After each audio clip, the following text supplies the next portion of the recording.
연애를 오래 하다 보면 이게 연애인지 결혼인지 헷갈릴 때가 종종 있더라고요. 그래서 결심했어요. 어차피 이 남자와 결혼할 거라면 매도 일찍 맞는 게 낫다는 말처럼 한 살이라도 어릴 때 매를 맞아야 회복력도 빠르지 않겠냐는 생각에 하루라도 빨리 결혼을 하자고 마음먹었죠. 그런데 제가 생각했던 것보다 그 매는 훨씬 매섭고 아프더라고요.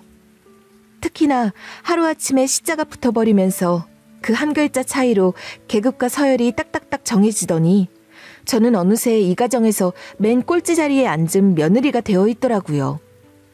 몸이 12개라도 모자랄 만큼 워킹맘이자 이 집안의 며느리로서 시간이 지나도 바뀌지 않는 저의 짠내나는 꼴찌 입성기 한번 들어보시겠어요? 공대 여신을 꿈꾸며 입성한 컴퓨터공학과는 제가 상상하던 대학교의 모습과는 많이 달랐어요. 특히 생각보다 아름이는 많았고 그런 아름이들 사이에서 저는 그냥 평범한 외모에 간혹 귀엽다는 소리를 간신히 듣는 그저 공대 여인이었죠.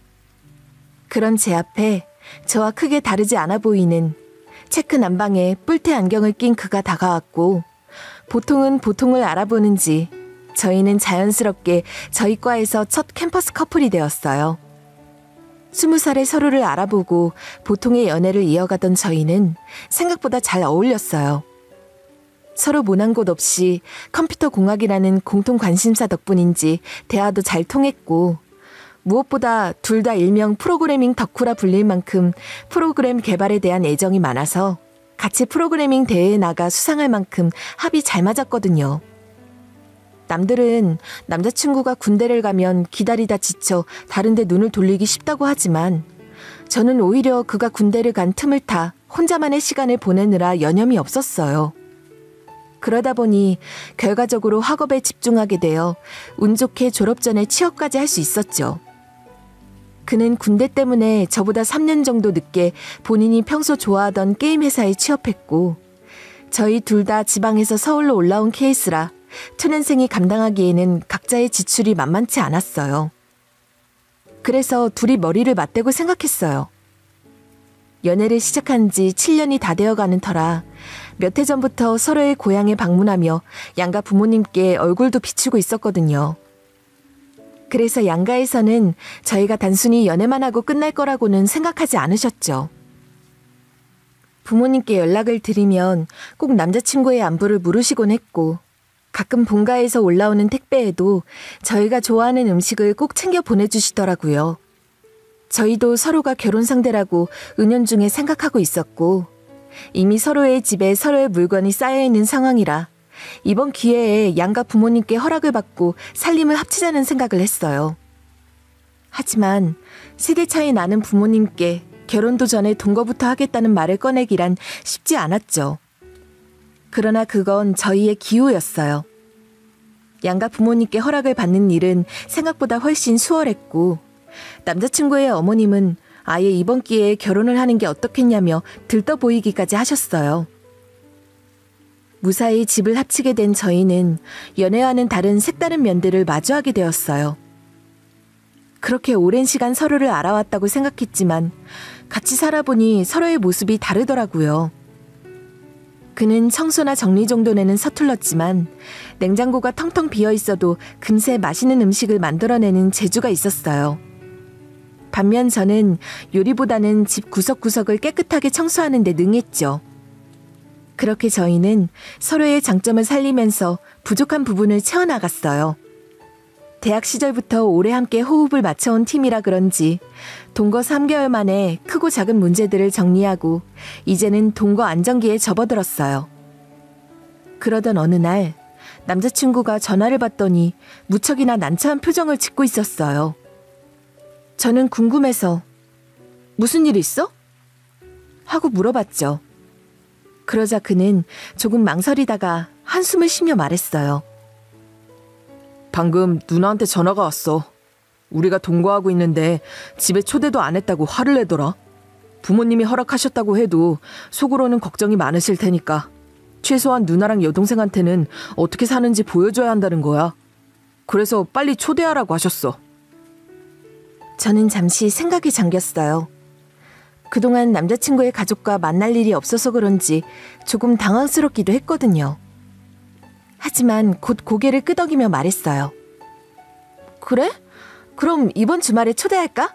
별로 큰일도 아닌데 뭐. 남자친구는 고맙다는 듯이 미소를 지었어요. 그가 워낙 가족과 가깝게 지내는 사람이라 이런 자리가 필요할 수 있겠다 싶었죠. 남자친구는 저와는 다르게 누나와 여동생 사이에 낀 하나뿐인 귀한 아들이었어요. 저는 그가 형제가 많다는 사실을 처음부터 알고 있었지만 그게 그렇게 큰 문제가 될 거라고는 생각하지 못했어요. 나중에 생각해보니 그때는 너무 어려서 그런 걸 깊이 고민할 겨를도 없었던 것 같아요. 그 형제들을 본격적으로 만나게 된 건 2, 3년 전쯤이었어요. 그때 남자친구의 막내 여동생이 승무원을 준비하면서 경기도에 있는 대학에 입학하게 됐거든요. 그 이후로는 누나와 함께 서울에서 지내게 되었죠. 삼남매가 모두 서울로 올라온 걸 기념하는 자리에서 저도 초대를 받았어요. 사실 그때까지도 남자친구는 저를 가족에게 소개하고 싶어 했어요. 누나랑 여동생이 너를 정말 좋아할 거야. 넌 분명 우리 집에서 최고일걸? 그가 이렇게 말할 때마다 저는 그저 웃으며 넘겼지만 막상 그날이 다가오니 조금 긴장되더라고요. 그러나 막상 그들과 만나게 되니 제가 걱정한 것과는 달리 아주 좋은 사람들이었어요. 누나는 저를 보자마자 환한 미소로 맞이했어요. 어머, 이렇게 똑똑한 친구가 우리 동생 같은 남자를 만나게 됐네? 어떻게 이런 일이 다 있어? 그 한마디에 긴장했던 마음이 조금 풀리더라고요. 저도 모르게 그녀에게 마음의 문을 열어젖혔어요. 원래 저는 언니가 없었거든요. 그래서 그런지 누나처럼 살갑게 다가와주는 사람이 너무 좋았어요. 막내 여동생은 또 얼마나 귀여웠는지 몰라요. 동그랗고 똘망똘망한 눈을 가진 토끼 같은 모습으로 저에게 다가오더니 언니, 우리 자주 봐요. 하며 애교를 부리는 거 있죠?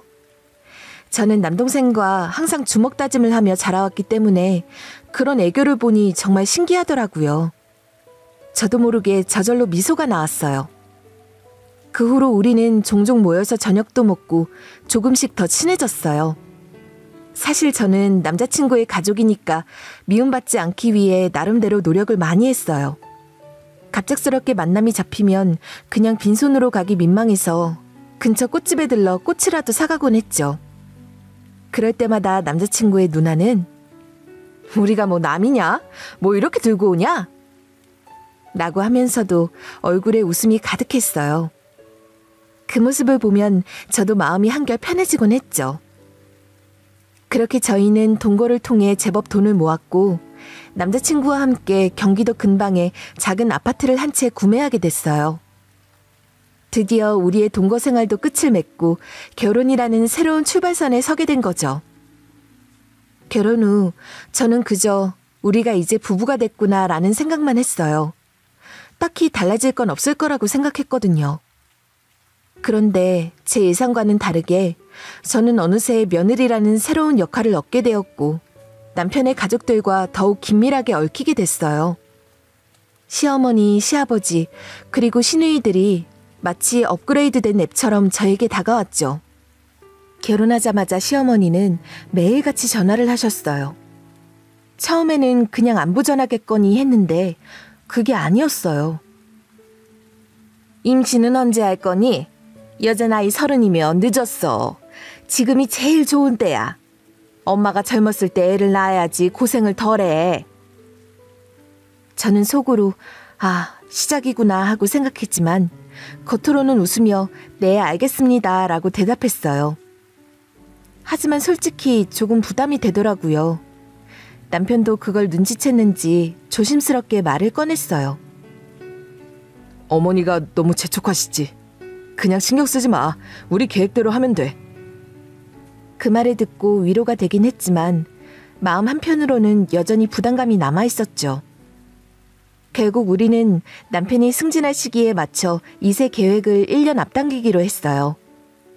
그리고 열심히 노력한 끝에 첫 아들을 얻게 됐죠. 아이의 성별은 저희 부부에게 그리 중요하지 않았어요. 그저 건강하게 태어나길 바랐을 뿐이죠.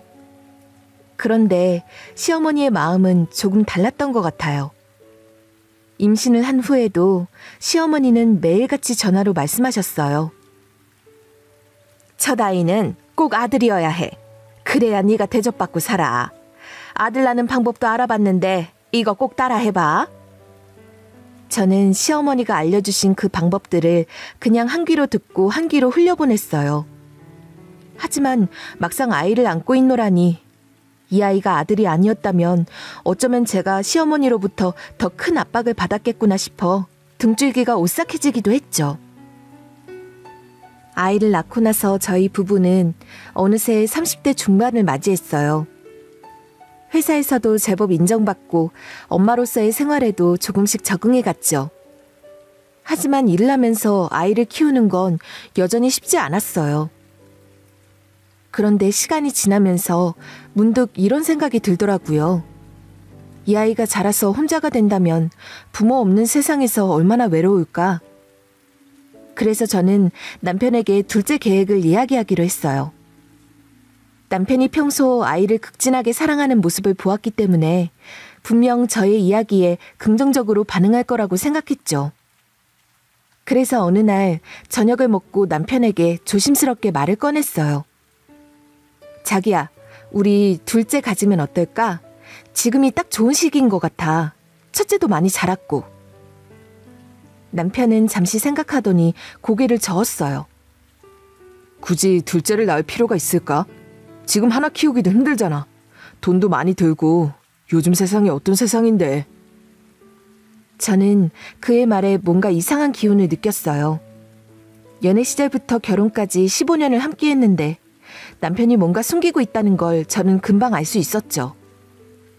그래서 그날 밤 남편을 딱 앉혀놓고 물었어요. 자기, 뭔가 숨기는 거 있어? 왜 이렇게 둘째 이야기를 피하는 거야? 남편은 잠시 망설이는 듯 하더니 한숨을 쉬며 입을 열었어요. 사실 요즘 회사 사정이 좀 안 좋아. 그래서 나도 불안해.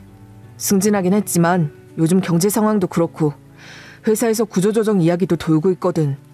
지금 있는 하나도 제대로 키우기 벅찬데 둘째는 솔직히 자신이 없어. 그 말을 듣는 순간 저도 그제야 조금 이해가 되더군요. 남편이 말한 게 틀린 건 아니었으니까요. 요즘 같은 시대에 아이 한 명 키우는 것도 엄청난 돈과 노력이 드는 일이니까요. 오빠, 그게 둘째를 가지기 싫은 진짜 이유야? 여보, 내 나이가 곧 있으면 40을 코앞에 두고 있어. 지금이 어쩌면 마지막일지 몰라. 지금 여기서 흐지부지 밀어두면 어쩌면 우리 첫째는 우리 죽고도 평생 혼자서 이 세상을 버텨야 할지 모른다고. 그리고 지금 우리 벌이에 아이 하나 식구가 더 늘어난다고 해서 손가락발 한 편도 아니고 여보가 말한 이유만으론 둘째를 안 가지겠다는 건 내가 납득하기 어려워서 그래. 솔직하게 말해봐. 그러자 남편은 대답하기를 망설이는 듯 보였고 잠시 후 진짜 이유를 말해주었어요. 아니, 첫째 때야 당신이 육아휴직을 썼지만 이번 둘째 나오면 내가 육아휴직을 써야 할 거 아냐. 당신이야 나보다 먼저 사회생활 시작해서 나보다 직급도 높고 월급도 많이 받긴 하지만 나는 이제 막 겨우 인정받아서 과장 승진한 게 엊그제인데 아직 내 성과도 못 보여주고 육아휴직 쓴다고 생각해봐. 얼마나 억울하겠어. 결국 본인 욕심 때문에 둘째를 고민하고 있는 남편을 보니 어이가 없기도 했지만 같은 동종업계에서 사회생활을 함께 시작해 어느새 업계 선배가 된 저로서 이해가 영 되지 않는 것도 아니었어요. 그래서 저는 오랜 고민 끝에 회사에서 쫓겨날 각오를 하고 둘째를 낳거든 제가 다시 육아휴직을 신청하겠다고 남편을 설득시켰고 그제서야 남편의 얼굴에 화색이 돌기 시작하더군요. 저희는 본격적으로 둘째 만들기 프로젝트에 돌입했고 매번 꼼꼼하게 가임기에 맞춰 각고의 노력을 해보았지만 좀처럼 둘째를 임신하기란 쉽지 않았어요. 혹여나 싶은 마음에 저희 부부는 난임센터를 찾게 되었고 다행히도 큰 문제가 없다는 진단에 어쩔 수 없이 하늘이 점지해 주시기를 바라며 끝없는 노력의 굴레에 갇히게 되었죠. 제가 승진을 하고 새로운 업무에 적응하느라 정신없이 바빴던 때였어요. 그 와중에 남편과는 둘째 계획까지 세우고 있어서 몸도 마음도 정말 지칠 대로 지쳐가고 있었죠. 그때 시어머님께 전화가 왔어요. 평소 같으면 안부 전하겠거니 했는데 전화를 받자마자 뜬금없이 김장 얘기를 하시더군요. 김장? 올해도 김장 하시려나 보네요, 어머니? 제가 슬쩍 물어보니 시어머님이 대뜸 그럼 이번에는 그냥 하는 김장이 아니야. 아주 제대로 담가볼 생각이야. 백김치, 갓김치, 꼬들빼기까지. 올해는 좀 규모 있게 해볼 거니까 너희도 다 준비해. 하시더라고요. 저는 순간 귀를 의심했어요. 시댁에서 김장이라고 해봤자 원래는 그냥 소소하게 조금 담그고 그걸로 가족끼리 모여서 밥 한 끼 하는 정도였거든요. 그래서 김장 얘기가 나와도 그렇게 부담스러운 일은 아니었어요. 오히려 김장을 하면 가족끼리 모일 핑계도 되고 적당한 양의 김치를 담가두면 믿고 먹을 수 있으니 아이들에게 내줄 반찬도 해결되잖아요. 그래서 매번 참석했죠. 그런데 이번엔 그 김장의 종류부터가 심상치 않은 거예요. 백김치에 꼬들빼기까지요? 어머니, 갑자기 무슨 갓김치까지요? 제가 웃으면서 물어봤더니 이번에 특별히 한번 해보려는 거야. 형님도 이제 아기도 가졌겠다. 다 같이 김치 담가서 먹어야지. 하시는데 어머니의 열정적인 목소리를 듣는 순간 이건 내가 도저히 따라갈 수 없는 스케일이다 싶었어요. 사실 이전까지 해왔던 정도의 김장이었다면 어떻게든 시간을 내서 갔겠죠. 그런데 이번에는 형편이 다르잖아요. 시어머님의 말씀을 들으면 들을수록 이번엔 보통 김장보다 훨씬 더 많은 종류의 김치를 담글 것 같은 느낌이 들었어요. 그래서 한편으론 이게 어디서 불어온 바람인가 싶기도 했죠. 근데 어머니, 요즘 회사에서 바쁘고 제가 승진한 지도 얼마 안 돼서 큰 프로젝트도 앞두고 있어요. 이렇게 갑작스럽게 김장 준비하기가 어려울 것 같아요. 그랬더니 어머니는 잠깐 말이 없으시다가 뭐 그래도 김장은 해야지. 형님도 임신해서 몸이 무거우니까 네가 좀 도와줘야 할 거야. 아가씨도 바쁘다고 못 온다니까 네가 할 수밖에 없지 않겠니? 하시더군요. 그 순간 속으로 아, 이건 정말 다 내가 해야 하는구나 라는 생각이 들었어요. 사실 제가 시댁의 김장을 생각할 때마다 떠오르는 사람이 있거든요. 바로 형님이요. 형님은 결혼을 조금 늦게 하셨죠. 40을 앞두고 결혼하신 형님이었으니까요. 어머님은 늘 형님 걱정을 하셨죠. 네 형님 혼자 두면 나중에 너희가 다 책임져야 해. 특히 네 남편이 장남이니까 네 형님까지 챙겨야 하는 거야. 라고 말씀하시곤 했어요. 그래서 저와 남편도 형님의 짝을 찾기 위해 백방으로 수소문을 해봤지만 쉽지 않더라고요. 소개팅도 여러 번 해봤지만 성과가 없었고 결국 남편이 알고 지내던 업계 선배를 형님께 소개해드리게 됐어요. 그랬더니 정말 집신도 제 짝이 있더군요. 두 분이 만나서 2달 만에 결혼을 하셨어요. 워낙 나이가 차서 그런지 속도감 있게 결혼을 진행했는데 뭐 이상할 것도 없었죠. 그렇게 형님이 결혼하고 나서도 임신은 쉽지 않았어요. 나이가 있으셨던 터라 자연 임신이 어려웠고 결국 인공수정까지 하게 되었죠. 1년 넘게 시도한 끝에 드디어 얼마 전에 첫 아이를 임신하게 되셨어요. 어머님께서는 그 소식에 너무 기뻐하시며 이제 큰딸 걱정만 하시게 되었죠. 자연스럽게 저희는 뒷전이 되었어요. 오히려 그 덕분에 시집온 이래 처음으로 형님 덕을 본 셈이죠. 하지만 그 기쁨도 잠시 이번 김장 계획을 듣는 순간 다시 한번 이게 과연 덕을 본 건가 아니면 더 큰일이 생긴 건가 싶더라고요. 왜냐하면 이번 김장은 평소와는 달리 형님을 위한 김장이었어요. 임신하신 형님을 위해 어머님이 이것저것 만들어주시려는 게 틀림없었죠. 그런데 문제는 형님은 늘 그렇듯이 손 하나 까딱 하지 않으실 테고 아가씨는 비행 일정을 핑계로 김장이 거의 끝나갈 때쯤 나타나겠죠. 결국 그 많은 김장 일을 제가 다 떠맡아야 할 게 뻔하니까요. 정말 생각만 해도 아찔했어요. 결국 저는 선택을 해야만 했어요. 회사 일도 바쁘고 몸도 힘든 상황에서 그런 대규모 김장을 혼자 다 감당할 수는 없었거든요. 그래서 시어머니께 정중히 말씀드렸죠. 어머니, 제가 승진한 지 얼마 되지 않았고 지금 큰 프로젝트가 진행 중이라서 이번에는 김장에 참석하기가 어려울 것 같아요. 정말 죄송한데 올해는 저 없이 진행하셔야 할 것 같아요. 그 말을 하고 나니 마음이 조금은 홀가분했어요. 하지만 한편으론 형님과 아가씨는 정말 가만히 있을까? 아니면 이번에도 김장 끝날 때쯤 슬쩍 나타날까? 라는 생각이 들더군요. 그러자 시어머님은 기가 찼는지 혀를 차더니 한마디 하시더군요. 아니, 그 회사 일은 네가 다 하니? 그리고 뭐 여태까지 네가 결혼하고 김치를 몇 폭이나 담가봤길래 한 해 만에 하면서 나를 악독한 시어머니로 만드니? 누가 들으면 내가 뭐 며느리 미워서 시집살이 시킨다고 하겠다. 이거 원 억울해서 못 살겠네. 못 살겠어. 저나 말미에 우는 신용을 하시는 시어머님의 연기에 평소 같았다면 속아드리고도 남았겠지만 이번만큼은 도저히 시간을 내기가 어려웠고 무엇보다 이번에도 또 둘째가 생기지 않자 그간 겹겹이 쌓인 스트레스를 어떻게 해서라도 해소해야만 했죠.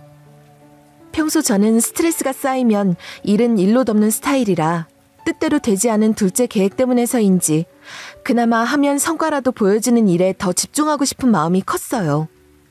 제 속도 모르고 우는 것도 안 통하면 전술을 바꾸겠다 싶었는지 시어머님은 전화를 끊을 기미가 보이지 않았어요. 그리고는 연이어 고심한 새로운 전술을 시전하셨어요. 너는 어떻게 엄마가 되었으면서 아들 생각은 안 니? 내 하나밖에 없는 손자 내가 직접 담근 김치 먹이면서 좋은 것만 먹이고 좋은 것만 입힐 생각을 해야지. 어떻게 엄마가 되어서 이렇게 저밖에 모르고 이기적일 수가 있니? 네가 마음을 그렇게 모나게 쓰는데 하늘에서 둘째를 점지해 주시겠니? 어차피 첫째처럼 똑같이 키울 게 뻔한데 하늘도 다 생각에 있어서 안 주는 게다. 안 그래도 울고 싶은 놈 뺨을 때리는 것 마냥 아픈 것만 후벼 파는 시어머님의 전술에 속수무책으로 당해버릴 수밖에 없는 며느리는 울기보단 지렁이도 밟으면 꿈틀한다로 맞대응할 수밖에 없었어요.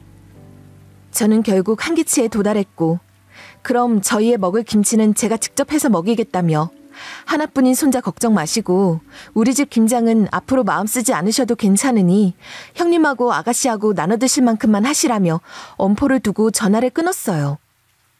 그리고 딱 일주일이 지났을 때 회사에서 야근 중인데 남편에게 연락이 온 겁니다.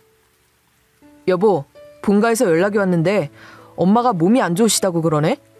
당신도 일 거의 끝나가잖아. 내가 회사로 갈 테니까 본가에 들렀다가 오자.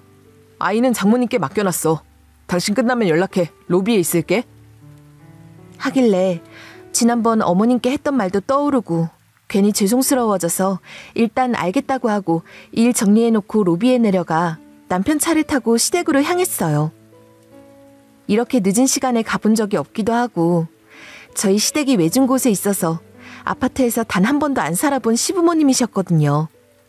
울퉁불퉁한 길 때문에 자동차가 흔들릴 때면 전에 어머님과 했던 통화 내용 때문에 긴장까지 해서 그런지 속이 울렁울렁 했습니다.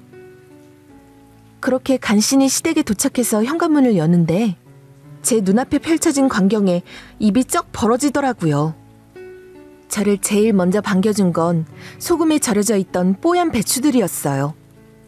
큰 신우는 소파 위에서 TV를 보고 있었고 작은 신우는 그 옆에서 휴대폰을 보고 있더군요. 제가 오기 전까지 김장은 시작도 안 한 게 분명했고 근데 분명 오기 전엔 남편이 어머님이 아프셔서 가자고 했는데 거실 모습을 보니 너무 기가 막혔어요. 그래서 제가 어머님, 몸이 아프시다고 들었는데 이게 다 뭐예요? 그러자 어머님은 고춧가루 포대를 힘차게 내려놓으시며 오전까지는 몸이 으슬으슬한 게 그렇더라고. 아프다고 가만히 누워있으면 더 아파지는 게다. 자고로 그럴수록 더 활발하게 움직여야 병도 안 걸리고 건강하게 사는 거지. 너도 말끝마다 피곤하다고 했잖아. 어서 옷부터 갈아입어라. 벌써 9시인데 해 뜨기 전엔 다 해놔야 하지 않겠어? 난 아까 약 먹고 푹 자서 괜찮다. 빨리 와라. 시간 없다. 저는 너무 어이가 없어서 하염없이 남편만 쳐다보고 있었고 그때 남편이 어머님께 그러더라고요. 엄마, 이번에 배추김치만 한다고 바꿨잖아. 그걸 이야기해줘야지. 아, 그러네. 며느리가 하도 힘들어한다고 하니 내가 어쩌겠냐. 나도 요즘 세상에 맞게 수그러 들어야지. 다른 김치들은 다 빼고 배추김치만 하기로 했다. 딱 보면 알잖아. 배추 말고 여기 뭐 있어? 아범은 어서 들어가서 쉬고 애미는 옷 갈아입고 나오거라. 그 순간 남편은 제 어깨를 한번 톡톡 치더니 방으로 들어갔고요. 큰 신우가 제 손을 붙잡고 당기며 그러더라고요. 우리는 괜찮아. 자동차 갖고 왔어. 이따가 김치도 싣고 가야 하니깐. 어서 부지런히 해보자 옳게. 그래야 아침 식사 전에 끝내고 집에 가지. 결국 저는 끝내 한숨도 못 자고 시댁으로 향할 수밖에 없었어요. 솔직히 그때까지만 해도 시댁에 가서 뭔가 다른 상황이 생기면 좋겠다는 신락 같은 희망을 품고 있었지만 도착하자마자 현실은 그런 게 아니더군요. 뭐 이제 와서 어쩌겠나 싶어서 그저 빨리 끝내고 집에 가자는 마음뿐이었죠. 그때는 진짜 머리끝까지 화가 치밀었지만 괜히 시댁에서 감정 낭비하며 시간을 허비하는 것도 싫었어요. 그래서 시댁에 도착하자마자 가장 먼저 편한 옷부터 갈아입었어요. 집에 들어서니 남편은 제가 보기도 전에 이미 자기 방에 들어가 있더라고요.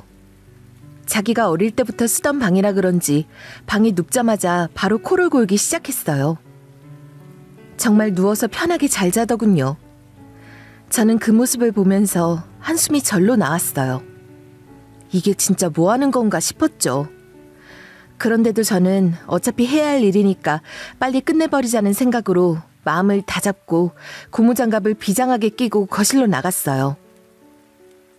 거실에 들어서자마자 눈앞에 펼쳐진 풍경은 정말 아찔했어요. 김장 봉투들이 넓게 펼쳐져 있었고 그 양을 보니 오늘은 정말 만만치 않은 하루가 될 것 같더라고요. 이 정도면 올해 김장량이 어마어마하겠구나 하는 생각이 들었죠. 그런데 저는 혼자 할 수 없는 일이니 형님과 아가씨가 빨리 합류하기를 기다렸어요.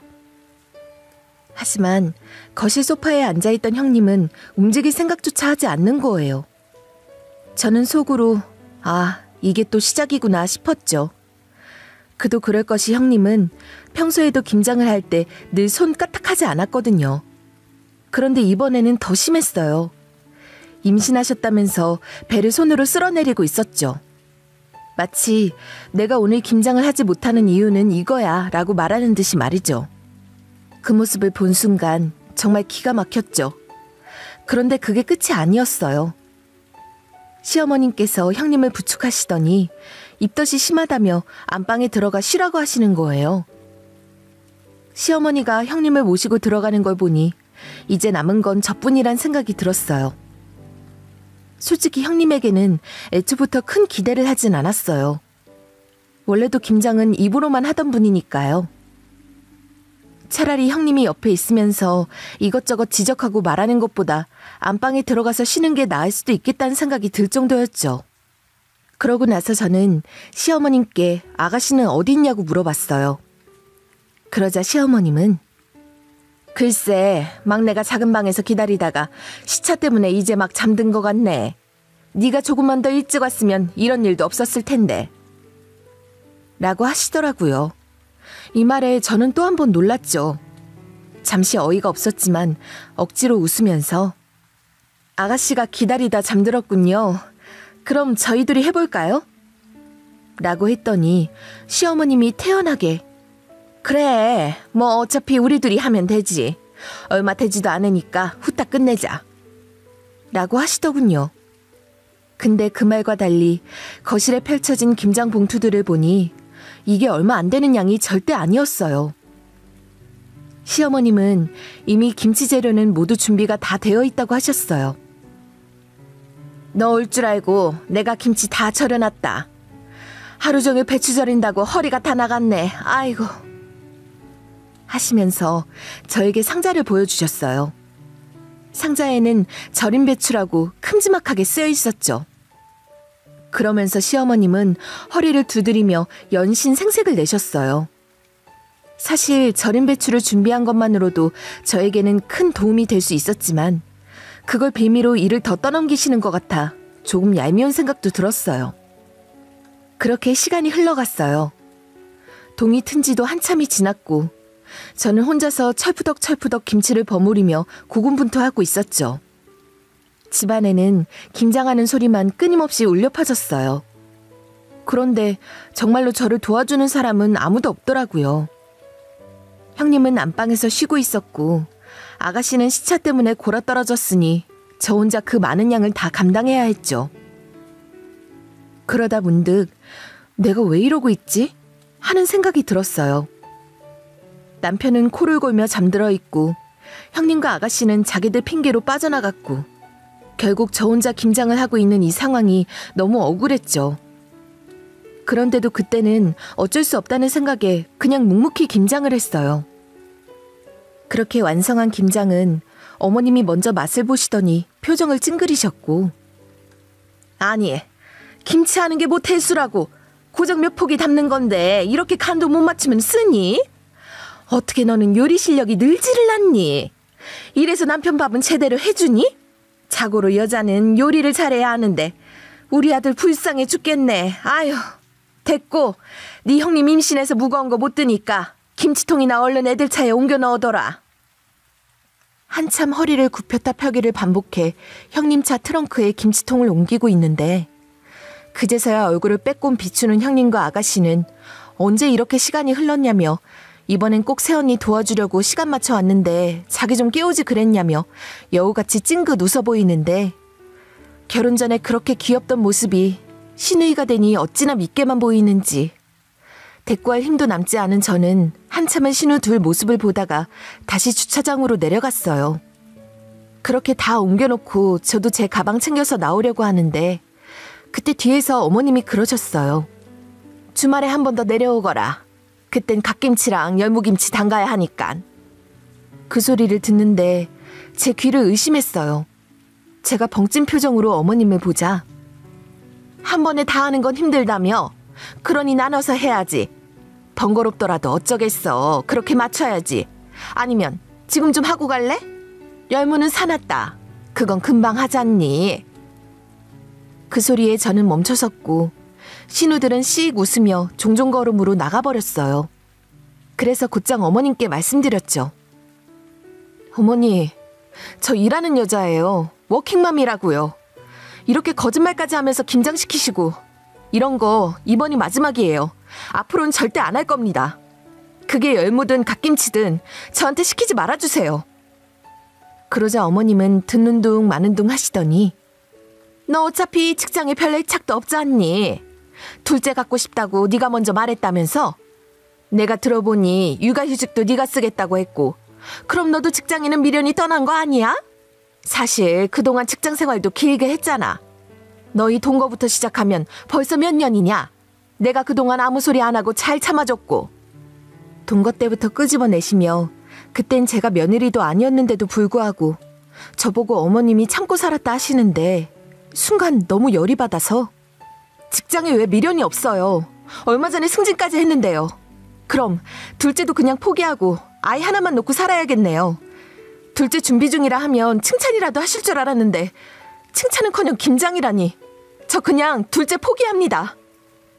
그러자 시어머님이 소리를 고래고래 지르시며 아직 태어나지도 않은 둘째를 갖고 이랬다가 저랬다가 그러니 하늘에서도 괘씸해서 애가 안 들어서지. 너 내가 얼마나 참았는데. 우리 집안에 아들이 하나인데 며느리라는 애는 회사 다니느라 아무것도 안 하지. 애는 하나인데 일하느라 힘들다며 애도 안 들어서지. 너는 그동안 나한테 미안하지도 않았니? 하시는데 그때 남편이 잠에서 깨어났는지 머리에 까치집을 지어놓고는 말리기 시작했어요. 왜 큰 소리로 어머님에게 그러냐며 한쪽 눈은 뜨지도 못한 채로 저보고 막무가내로 사과하라 하는 겁니다. 그래서 제가 남편에게 그랬죠. 우리 둘째 계획하던 거 없던 걸로 해. 나는 이런 환경에서 아이 못 낳아. 그러자 남편은 표정이 싹 바뀌며 둘째를 왜? 당연히 낳아야지. 무슨 소리야? 당신이 낳고 육아휴직한다고 말 끝났잖아. 그래서 제가 너무 어이가 없어서 남편에게 그랬죠. 둘째를 낳겠다고 말하자마자 김장이며 열무김치며 게다가 당신은 나한테 거짓말까지 해서 시댁으로 끌고 오지 않았냐고. 당신이 그렇게 당당하게 말할 처지가 아니라 했죠. 그날 남편이 저에게 한 말은 정말 너무 충격적이었어요. 처음에는 제가 잘못 들은 건가 싶어서 몇 번이고 되새기게 되더라고요. 남편이 당신도 며느리잖아. 언제까지 회사 타이틀만 쫓으며 살 건데? 라고 말하는데 그 순간 제 머릿속이 하얘졌어요. 아니, 제가 뭐 대단한 회사 타이틀만 보고 직장 생활을 했던 것도 아니고 그저 제 나름대로의 자부심을 가지고 열심히 살아가고 있었을 뿐인데 말이죠. 그걸 남편이 이렇게 평가절하하듯이 말하니까 정말 마음이 무너지더라고요. 그뿐만이 아니었어요. 남편은 열무김치 얘기까지 꺼내면서 그거 내가 가르쳐달라 했어, 엄마한테. 그러니까 아무 소리 말고 엄마가 알려주시는 거 잘 배워놔. 라고 하는데 마치 제가 당연히 배워야 할 것처럼 말하더군요. 정말 어이가 없었어요. 요리를 못한다는 건 제 약점이라고 생각했지만 그동안 어떻게든 서로 협력하면서 잘 살아왔다고 생각했거든요. 그런데 남편은 당신 요리할 줄 모르잖아. 나도 그동안 얼마나 참았는데. 라며 마치 그동안 불만이 쌓였다는 듯이 얘기했어요. 사실 연애할 때부터 남편이 요리를 자주 했던 건 사실이에요. 그때는 그게 서로 잘 맞아서 문제라고 생각하지 않았는데 남편은 그걸 지금 와서 억울해하는 것처럼 말하는 거 있죠? 그리고 어릴 때야 귀여운 맛이라도 있었지. 지금은 당신도 애엄마인데 너도 양심이라는 게 있으면 좀 배우고 그래야지. 라는 말이 더 가슴에 비수를 꽂더군요. 아니, 저는 제대로 애 키우고 일하면서 정말 열심히 살아왔는데 남편은 제가 그저 요리 못한다고 이런 식으로 말할 줄은 몰랐어요. 남편이 끝으로 스스로 못하니 어쩌겠어. 엄마한테 배워야지. 그 정도 회사 생활했으면 할 만큼 했어. 나도 다음 달에 승진한다니까. 둘째 낳고 육아휴직 쓴 다음에 당신은 퇴사하면 되는 거야. 라고 마무리하는데 정말 더 이상 들을 수가 없었어요. 퇴사라뇨. 제가 정말 어렵게 들어간 직장인데 그걸 이렇게 쉽게 그만두라고 하다니. 남편이 저한테 이런 식으로 말하는 걸 듣고 있자니 온 세상이 무너지는 기분이었어요. 그 순간 저는 소리쳤어요. 싫어. 둘째도 싫고 열무김치도 싫고 어렵게 들어간 직장 그만두는 건 더 싫어. 제 속에서 터져나온 말이었어요. 더 이상 참을 수가 없었죠. 그리고 나서는 저 혼자 집으로 돌아왔어요. 그날 밤 남편이 돌아왔지만 우리는 끊임없이 싸웠어요. 서로 말끝마다 감정이 폭발해서 정말 그날따라 싸움이 끝이 나질 않더라고요. 남편은 마흔전에 하면서 무슨 주문을 외우듯이 그 말을 계속 반복했어요. 뭐랄까요? 저에게 긴박감을 주려는 건지 본인 나름의 다급함을 표현한 건지 모르겠지만 저는 오히려 남편의 그런 모습에 질리기 시작했어요. 그날 이후로 저의 마음은 완전히 닫혀버렸어요. 남편과는 더 이상 미래가 없다는 확신이 들더라고요. 그래서 결국 저는 이혼을 요구하게 되었죠. 처음에는 남편도 그게 왜 이렇게까지 심각한 문제냐며 제게 화를 냈어요. 하지만 제가 단호하게 나오니까 결국 남편도 포기한 듯이 씩씩거리며 도장을 찍더라고요. 이혼 자체는 그렇게 큰 어려움 없이 진행되었지만 양육권 문제는 달랐어요. 몇 달 동안 양육권을 두고 끊임없이 다투었죠. 저는 절대 아이를 포기할 수 없다고 생각했고 남편도 처음에는 양육권을 가지겠다고 주장했어요. 그런데 시댁 쪽에서 특히 시어머니가 손주에 대한 애착이 강하셨던 거예요. 그동안 한 번도 아이를 돌봐주신 적이 없었는데 이혼 이야기가 나오니 갑자기 손주를 그렇게 보고 싶어 하시더라고요. 정말 기가 막혔어요. 하지만 저도 쉽게 물러서지 않았죠. 제 성격을 잘 아는 남편도 결국에는 손을 놓더라고요. 알았어. 우리끼리 이렇게 서로 상처 줄 필요 없잖아. 양육권은 당신이 가져가. 라고 말하며 결국엔 포기했어요. 시어머니는 끝까지 아이를 놓지 않으려고 하셨지만 제가 단호하게 나오니까 눈물을 보이시면서도 결국 물러서셨죠. 저는 그 길로 곧장 집을 나왔고 직장 근처에 새 집을 얻어서 아이와 함께 이사를 했어요. 이혼 소식이 직장에 퍼지면서 많은 직장 동료들이 저를 도와줬어요. 그게 얼마나 감사하던지요. 초반에는 속이 너무 뒤집어져서 밤에도 잠을 잘 못 잤지만 시간이 지나면서 그 상처들도 조금씩 아물더라고요. 사람 마음이라는 게 정말 신기해요. 시간이 흐르면 결국 아픈 기억들도 다 잊히게 되니까요. 그러던 어느 날이었어요. 제 핸드폰에 부재중 전화가 찍혀 있더군요. 그 이름을 보는 순간 깜짝 놀랐어요. 전 신우이의 이름이었거든요. 사실 이혼 후에는 시댁과 연락할 일도 거의 없었고 일부러 더 멀리하려고 노력했었기 때문에 그 이름을 본 것만으로도 머릿속이 복잡해졌어요. 무슨 일인가 싶어서 알아봤더니 전 신우이의 남편이 운영하던 작은 회사가 제가 다니는 회사와 외주 하청을 맺으려고 했던 거였어요. 참 기구하죠? 우리가 그렇게 얽히고 설켜 살아왔지만 이젠 완전히 남이 된 그들과 또다시 이렇게 일로 얽히게 될 줄은 정말 몰랐거든요. 그런데 그 회사가 하청 입찰에 떨어졌다는 소식을 듣게 되었어요. 이유는 실력이 부족했기 때문이라고 하더라고요. 그 순간 묘한 기분이 들었어요. 그동안 시댁에서 저를 무시하고 제 일에 대해 가볍게 여겼던 태도들이 떠오르면서 이게 그들의 업보일까 하는 생각도 스쳤죠. 그 회사가 위태롭다는 소문은 이미 들은 적이 있었는데 그게 결국 현실이 된 것이더라고요. 더 놀라운 건 그 이후로 들려온 소식이었어요. 전 신우이와 그 남편이 시댁으로 들어갔다는 거예요. 처음에는 믿기지 않았어요. 이혼 후 제가 신경 쓰지 않으려고 애썼던 시댁 소식을 이런 식으로 다시 접하게 될 줄은 몰랐거든요. 하지만 세상 일은 정말 어떻게 돌아갈지 모르는 거잖아요.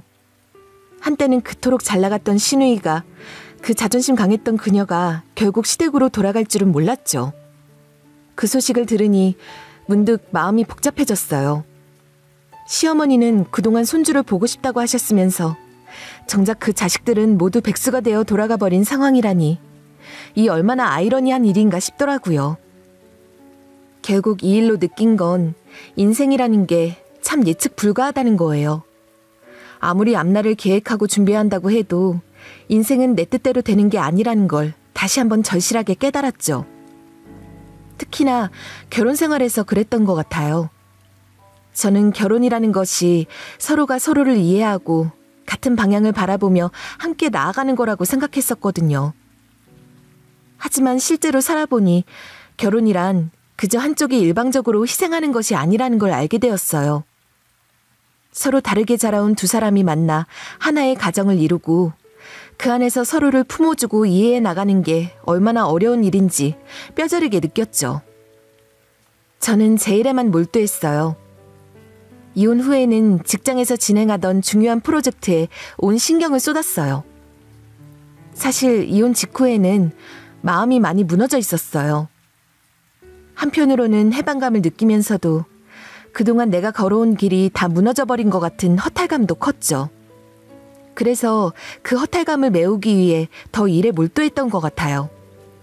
마음이 너무 힘들어서 잠을 자기도 어려웠고 매일이 전쟁 같았지만 그럴수록 저는 회사 일에 더 집중하려고 했어요.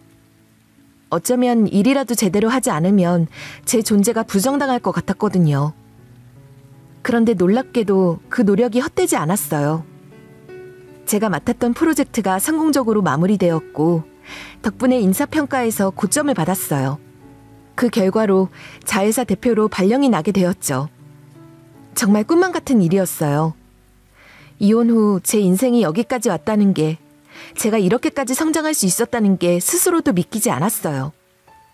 처음에는 그저 마음을 추스르기 위해 일에만 매달렸는데 그 결과로 이렇게까지 인정받게 될 줄은 상상도 못했거든요. 인생이라는 게 참 이렇게 어디로 튈지 모르는 거라는 걸 다시 한번 느꼈죠. 그러면서 한편으로는 내가 정말 잘해왔구나, 내가 나 자신을 위해 옳은 선택을 했다는 생각이 들더라고요. 가끔은 남편과 둘째 이야기를 했던 그 순간들이 떠오르곤 해요. 그때 제가 만약 둘째를 가졌더라면 어땠을까요? 아마 지금처럼 자유롭게 제 삶을 살아가지는 못했겠죠. 그때 남편은 마치 둘째를 갖는 게 당연한 것처럼 이야기했지만 정작 저는 그게 너무 큰 부담이었어요. 지금 생각해보면 그때 둘째가 생기지 않은 게 정말 다행이라는 생각이 들어요. 하늘이 도왔다고밖에 설명이 안 돼요. 마치 주상신이 저에게 빨리 도망가라고 경고해 주신 것 같기도 하고요. 더욱이 시어머니는 항상 하늘이 도와준다, 하늘이 하며 둘째 이야기를 할 때마다 그런 말씀을 하셨는데 정작 지금의 상황을 보면 하늘이 벌을 내린 건 시댁 쪽이었던 것 같아요. 시어머니가 그토록 믿던 하늘이 결국 자식 셋 모두를 백수로 만들어버렸으니 말이죠. 지금은 오히려 제가 더 하늘의 도움을 받고 있는 기분이 들 정도예요. 결국 인생이란 내가 어떻게 살아가느냐에 따라 그 결과가 다르게 나타나는 것 같아요. 결혼이라는 건 정말 어렵고 복잡한 일이에요. 결혼을 통해 가족이 된다는 건 단순히 결혼식 한 번으로 끝나는 게 아니잖아요. 서로 다른 배경과 성향을 가진 두 가족이 하나로 연결되는 거니까요. 그 과정에서 서로 이해하고 때로는 감정을 희생하며 상대방을 배려하는 게 얼마나 힘든 일인지 저도 결혼 생활을 통해 절실히 느꼈어요. 처음에는 저도 그저 사랑이면 모든 걸 해결할 수 있을 거라고 믿었죠. 하지만 결혼 생활은 사랑만으로는 절대 유지될 수 없는 관계라는 걸 깨달았어요. 상대방을 진심으로 이해하고 그 차이를 인정하며 함께 나아가야만 가능한 일이더라고요. 결국 저는 저 자신을 먼저 돌보며 살아가기로 결심했어요. 이혼을 통해 저에게 무엇이 더 중요한지 깨닫게 되었고 지금은 그 결심 덕분에 새로운 길을 걷고 있어요. 저는 더 이상 남편이나 시댁의 시선에 얽매이지 않고 저 자신과 제 아이만을 위해 살아가고 있어요. 그리고 그게 얼마나 큰 행복인지 요즘 들어 새삼 느끼고 있답니다. 이제는 저에게 고마운 회사, 그리고 더없이 소중한 우리 아들만 바라보며 살아갈 거예요. 제 인생에서 무엇이 가장 중요한지, 그리고 앞으로 어떻게 살아가야 하는지 명확하게 알게 되었으니까요. 이렇게 제 삶을 되찾을 수 있어서 정말 다행이라고 생각해요. 이 모든 경험들이 저를 더 단단하게 만들어줬고 앞으로도 더 나은 방향으로 나아가게 할 거라고 믿어요.